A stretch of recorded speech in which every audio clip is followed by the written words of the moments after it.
Hello welcome to ஆனந்த சமையல். இன்றைக்கி வந்து டெய்லி இட்லி தோசைக்கு பதிலாக புது ரெசிபி ஒன்று பார்க்கலாம். ப்ரெட்டை வச்சு எண்ணெய் ஊற்றிட்டு கடுகு போட்டு கடுகு பொரிஞ்சதும் ஒரு கைப்பிடி அளவுக்கு வெங்காயத்தையும் போட்டு வெங்காயம் நல்லா வதக்கலாம். வெங்காயம் வதங்கின பிறகு அது கூட கொஞ்சமாக ஒரு கப் கேபேஜ் வச்சுருக்கேன், அந்த கேபேஜ் போட்டுக்கலாம்.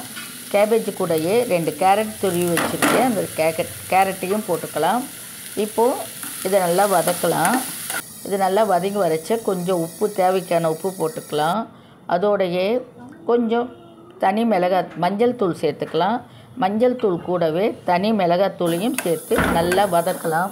நல்லா வதக்கி அதை அப்படியே எடுத்து வைக்கலாம். அதை அப்படியே வச்சுட்ட பிறகு ஒரு 2 ப்ரெட்டு எடுத்துக்கோங்க. 4 ப்ரெட்டு எடுத்துகிட்டு அதை வந்து ஒரு ரவுண்ட் ஷேப்புக்கு ஒரு மூடி போட்டு கட் பண்ணிக்கலாம். மீதம் ஓரத்தில் இருக்கிற தூள் ப்ரெட்டெல்லாம் அப்படியே வைங்க. அதை நம்ம வந்து மேலே தூவுறதுக்கு அரைச்சிக்கலாம். ஒரு மைதா ஒரு கரண்டி போட்டிருக்கேன். தேவையான தண்ணி ஊற்றி உப்பு, குழம்பு மேலே சில்லி பவுடர் போட்டு நல்லா மிக்ஸ் பண்ணிக்கலாம். கொஞ்சம் திக் பேஸ்ட்டாகவே மிக்ஸ் பண்ணிக்கோங்க. இப்போ வந்து மிக்ஸ் பண்ணிட்ட பிறகு ப்ரெட் இருக்குது, அந்த ஒரு ப்ரெட்டை எடுத்து அந்த ப்ரெட்டில் நம்ம வச்சுருக்க கேரட், முட்டைகோஸ் அந்த கலவையை அது உள்ளே வச்சு நல்லா அழுத்தம் கொடுத்து மடித்து அதன் பிறகு இந்த மாதிரி வைங்க. வச்சுட்டு அந்த மேலே ஒரு பீஸை வச்சு நல்லா அழுத்தம் கொடுத்து மடிங்க. மேலே வச்சு நல்லா அழுத்தி ப்ரெஷ் கொடுத்து நல்லா அழுத்திட்டு அதை வந்து அந்த மைதா கலவையில் துவைச்சி எடுத்துக்கோங்க.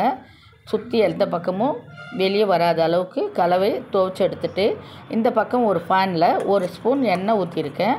இது வந்து தோசை மாதிரி தான் வச்சு நம்ம சுற்றி எண்ணெய் ஊற்றுறதுக்கு அந்த மாதிரி டைப்பு. டீப் ஃப்ரை வேண்டாம், எண்ணெயில் பொரிக்க வேண்டாம். அந்த எண்ணெயிலேயே இந்த ரொட்டியை போட்டு நல்லா பரட்டி எடுத்துடுங்க. நல்லா வெந்துடும். வெந்த பிறகு சுவையான ரொட்டி ரெசிபி ரெடி. தேங்க்யூ.